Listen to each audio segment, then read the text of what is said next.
Today we're going to go over some of the top careers that you can go into after getting a computer science degree. This was a highly requested video and it's going to give you a good idea of the different jobs, careers, specialties, subspecialties, and verticals that you should look into if you're getting this degree. And we're going to go over some of the most important details of these different careers, like what they do on a day-to-day basis, how much they get paid, and what the job outlook is going to be like for the next 10 years. So if this is the type of video you want me to make more of, let me know by gently tapping that like button and commenting down below any thoughts, comments, etc. that you have on the video. And if you haven't done it already, hit that subscribe button and ring the notification bell so that you never miss out on a video in the future. All right, so the first one I'm going to talk about is a computer science related career in healthcare. So basically a software developer that works specifically in healthcare. So you could be working as a systems analyst or a software developer or a healthcare informatics analyst. And there's a lot of other specialized roles where you can use your data analytics skills. And healthcare is special because there is a lot of extremely sensitive information that absolutely cannot be leaked under any circumstances, but at the same time, it needs to be readily accessible to healthcare professionals so that they can make good decisions when they are treating or curing a patient. So as you can imagine, this is really difficult to do. It's almost like trying to have your cake and eat it too. But generally speaking, software developers make around $116,000 a year, and this is what you would probably expect to make in healthcare. And by the way, if you're wondering what career you want to pick, which is probably the biggest question and the biggest problem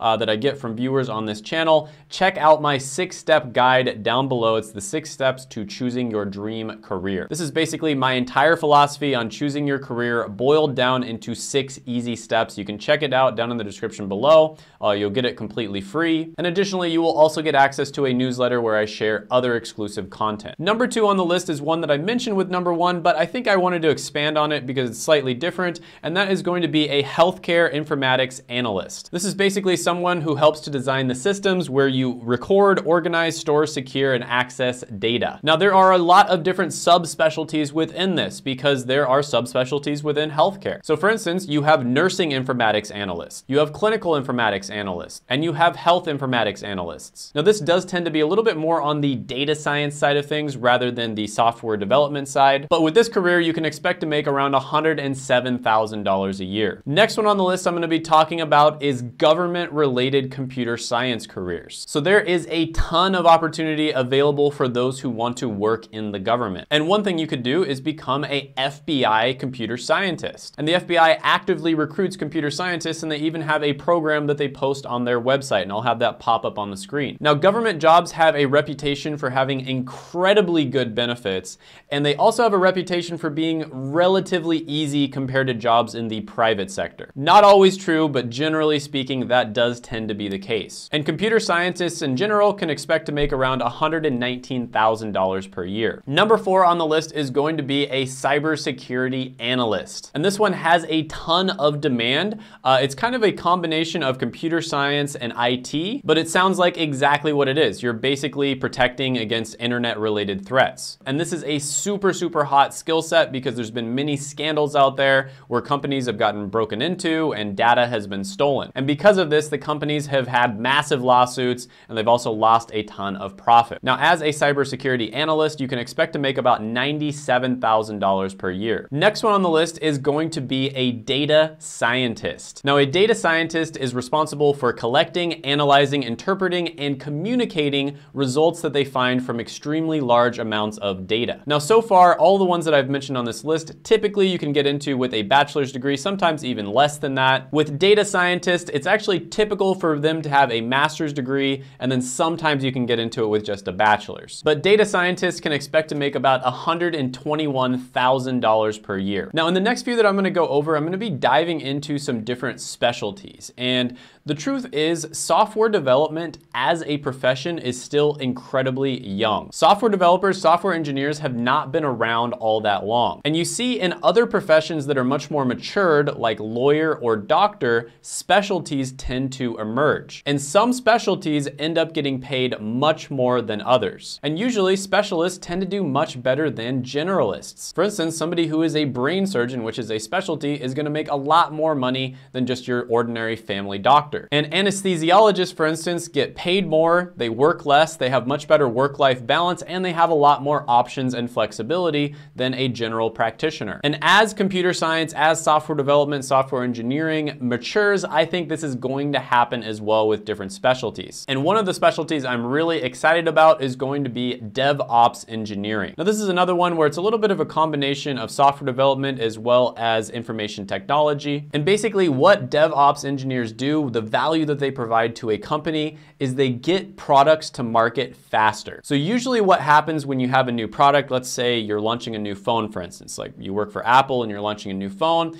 usually what happens is you have the beta of the phone and then you have to test it for a long time in order to get the bugs out. And you'll have, the people who actually make the phone itself, and then you'll have the people who actually test the phone out. DevOps engineers are familiar with the software side of things, but they're also familiar with the information technology side. So they're able to test these things, and in many cases, they might save the company all the way from a couple days to maybe a couple weeks. And in the business world, if you're able to launch a product a couple weeks faster, that can equate to millions, maybe even tens of millions of extra dollars in profit. So DevOps engineer is another really good one. Not a huge amount of data out there about how much they actually make, but it's probably going to be above average when it comes to software developers. So I'm guessing somewhere between 115 to 125,000 on average. Another really good one is cloud engineering, cloud computing, and I think a lot of people refer to this as infrastructure and cloud. So there is a lot of different jobs that fall under this category, but basically companies are more and more storing things in the cloud. It's just extremely convenient to be able to store something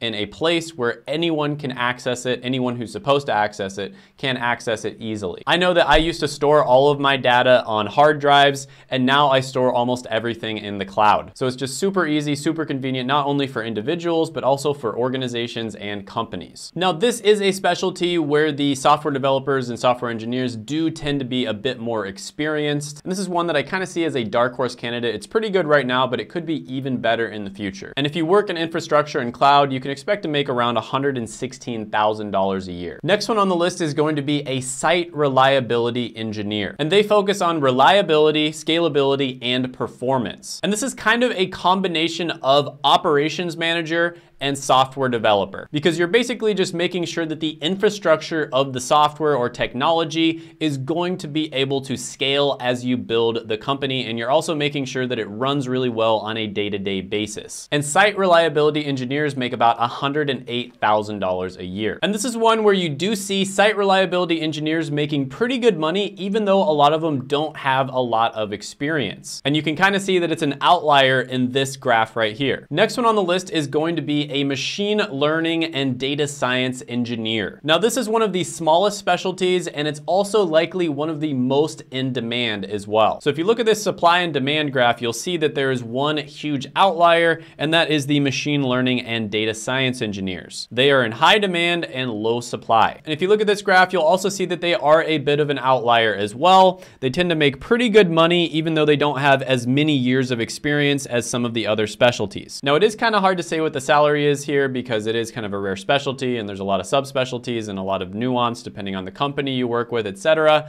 But you might be making like $169,000 a year if you go into this. And it doesn't look like it's slowing down anytime soon. Number 10 on the list is going to be a network architect. Now, with this one, you're typically going to be designing the computer networks within businesses. So a good way to imagine this is, let's say you have different departments within a company. You've got sales, marketing, accounting, executives, etc. And each department has files and information that they need to share among themselves, but they don't necessarily want to share that information with the other departments. They also have different email, software, sometimes websites that need to be shared amongst themselves. And the way a network architect would design this is they would have a certain level of security for people who are communicating with each other within the same department, and a different level of security for people who are communicating with each other in different departments. And I know this sounds really simple, but it's actually a lot more complicated than that because security is extremely important when it comes to data. Now, network architects make about $134,000 a year, so really, really good money. So I hope this gave you some ideas. If you enjoyed this video, check my other videos out right here. I made them just for you. Go ahead, gently tap that like button, hit the subscribe button,